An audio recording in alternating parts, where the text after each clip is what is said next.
What if everything you've been taught about building mental toughness was wrong?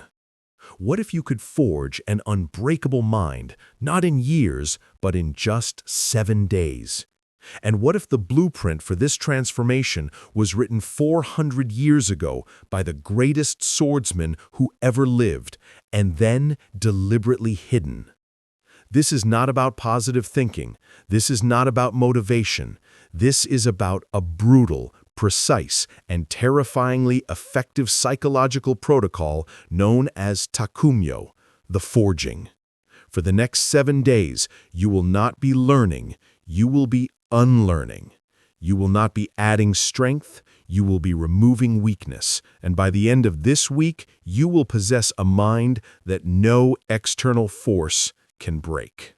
If you are ready to undertake this 7-day transformation, the first test of your resolve is this: subscribe to this channel and ring the bell. You are not just watching a video, you are enlisting in a week-long boot camp for your mind. Then comment Day 1 below. This is your first act of commitment. Let's begin. Miyamoto Musashi, a name that echoes through history. A warrior who won over 60 duels, often against multiple opponents, and never lost. He was not the strongest, nor the fastest. His secret was not his sword technique, but his mind. Before he died, he wrote it all down in the Book of 5 Rings. But what few know is that a single, final rule was removed from the original text. A rule considered too dangerous, too radical for the general populace. It was a 7-day mental conditioning program designed not for a lifetime of monastic practice, but for a single, transformative week. This is Musashi's lost rule. This is Takumyo, the story of Leo.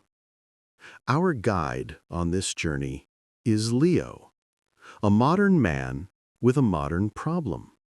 He was intelligent, capable, but psychologically fragile. A difficult meeting would ruin his week. A critical comment would echo in his mind for days. He was reactive, emotionally volatile, and constantly felt at the mercy of his circumstances. He tried therapy, meditation apps, and motivational content. Nothing stuck. Then, he discovered a single obscure reference to Musashi's lost 7th rule. Intrigued, he dedicated 7 days to implementing it. What follows is his day-by-day journey. Day 1. The emptying. Eliminating the internal chatter. The rule: the mind must be like still water. To see clearly, one must first cease stirring the mud. The practice: today, you do not speak unless it is absolutely necessary. This is a day of voluntary silence, but more importantly, it is a day of internal silence. Your mission is to observe the voice in your head without engaging with it. Every time you find yourself mentally complaining, worrying, or storytelling, you simply stop. You do not follow the thought. You do not argue with it. You acknowledge its presence and let it pass. Leo's experience. The first few hours were agony. His mind was a screaming committee of opinions, fears, and to-do lists. By lunchtime, he felt a profound sense of emptiness. But in that emptiness, he found something new: space. The space between a trigger and his reaction began to widen.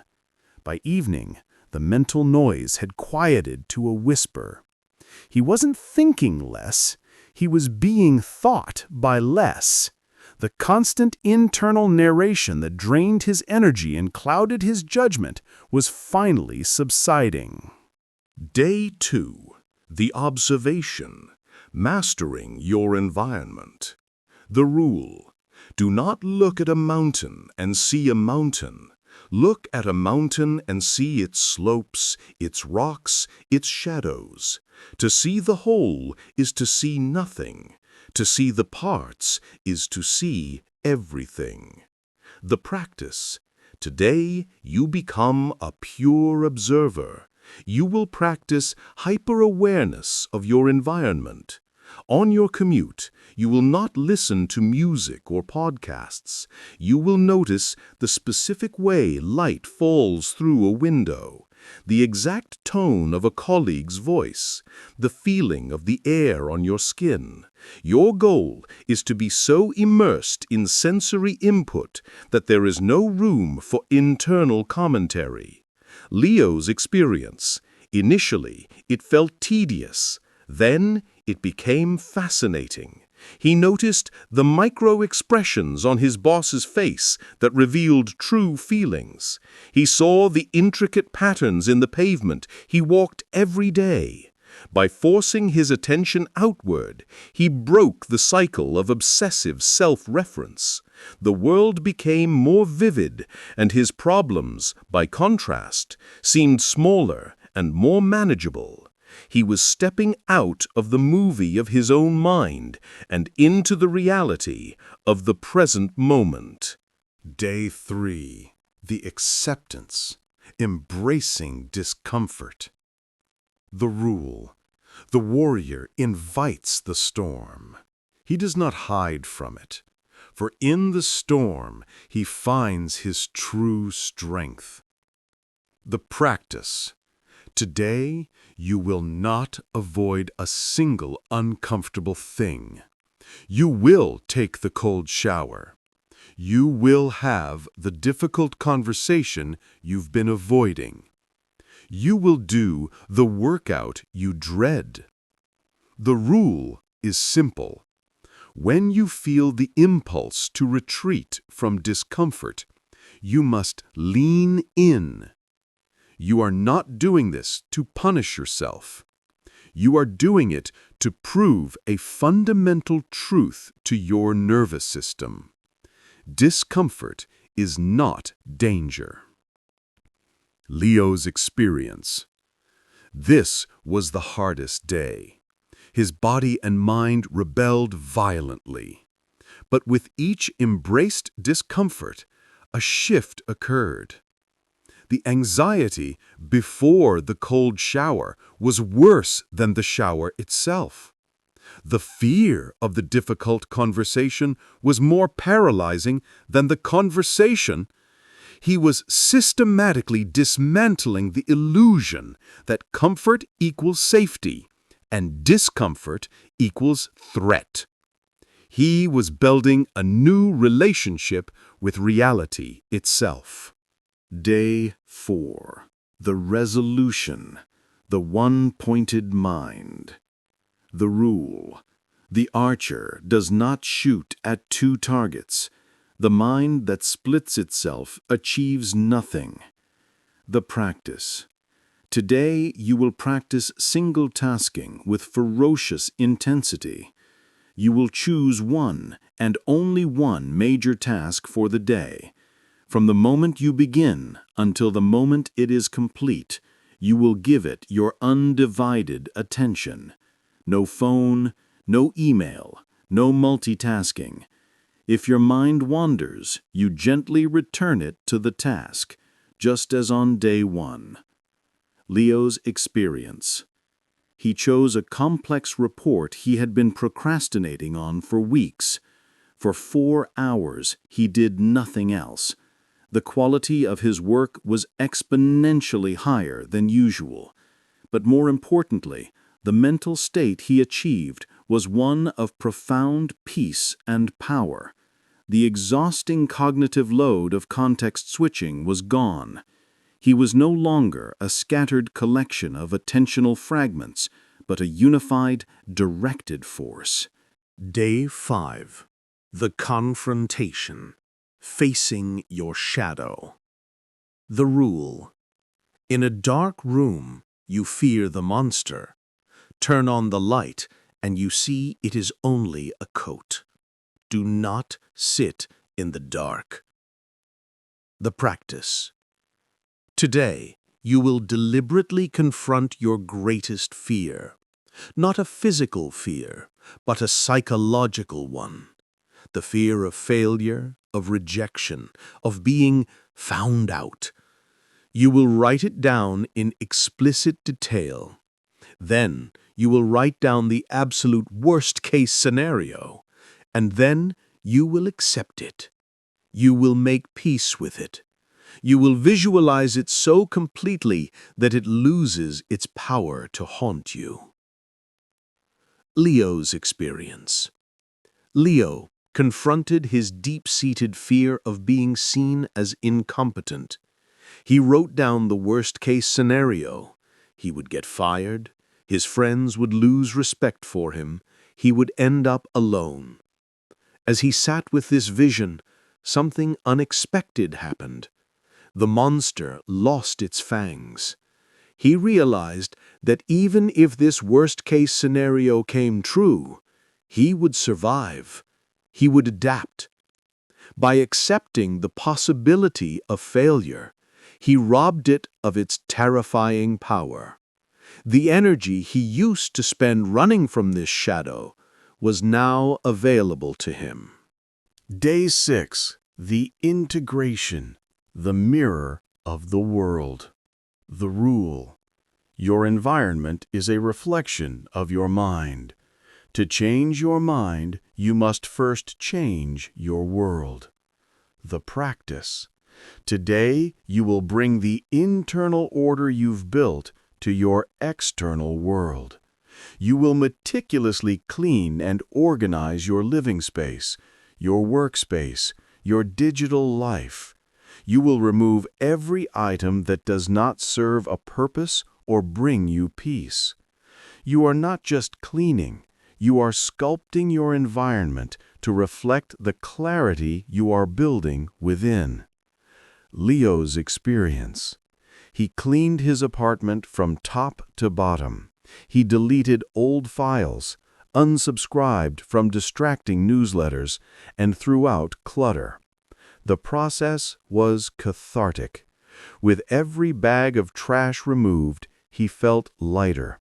His external world was becoming a mirror of his new, ordered internal state. The chaos outside no longer triggered the chaos inside. Day 7. The ritual. Becoming the warrior. The rule. The sword and the soul are one. What you do every day, you become. The practice. Today, you will design your daily ritual. This is not a to-do list. This is a non-negotiable sequence of actions that define who you are. It will incorporate the essence of the previous 6 days, moments of silence, focused work, embraced discomfort, and mindful observation. This ritual will be your anchor, your daily reaffirmation of the unbreakable mind. Leo's experience looked like this. Wake at 5:30 a.m. 5 minutes of silent sitting, day 1. Cold shower, day 3. 1 hour of deep, uninterrupted work on his most important task, day 4. A mindful walk during lunch, observing his surroundings, day 2. And each evening, a brief review where he acknowledged one fear he had faced, day 5. This ritual took less than 2 hours out of his day, but it structured his entire psychology around strength and purpose. The transformation. On the morning of the 8th day, Leo was tested. A crisis erupted at work, a massive, unexpected failure that was squarely his responsibility. The old Leo would have collapsed into a spiral of panic, blame, and self-pity. The new Leo felt the initial jolt of adrenaline, and then The training took over. His mind, once a stormy sea, was now still water. Day 1. He observed the crisis with hyper-clarity, seeing the component parts, not the overwhelming whole. Day 2. He leaned into the discomfort, accepting the situation without sugarcoating it. Day 3. He focused on the single most important action he could take right now. Day 4. He was unafraid of the consequences, having already made peace with professional failure. Day 5. His clean, organized desk allowed him to work with efficiency, not chaos. Day 6. And the ritual he had established the day before gave him a foundation of calm to operate from. Day 7. He handled the crisis with a calm, strategic precision that stunned his colleagues. The problem was solved, but more importantly, Leo was unchanged at his core. The storm had raged around him, but within him there was only peace. He had forged an unbreakable mind. Musashi's lost rule was hidden because it is too powerful. It doesn't ask for your belief, it demands your action. It proves that the core of mental strength is not something you build, but something you reveal by stripping away everything that is weak, reactive, and fragmented. You have now been given the same 7-day protocol. The choice is yours. You can continue to be a victim of your thoughts and circumstances, or you can spend the next week forging yourself into something new, something unbreakable. The forge is waiting. Your 7 days begin now. If you are ready to commit, go to the comments. Do not write Day 1. Write your own Day 1 commitment.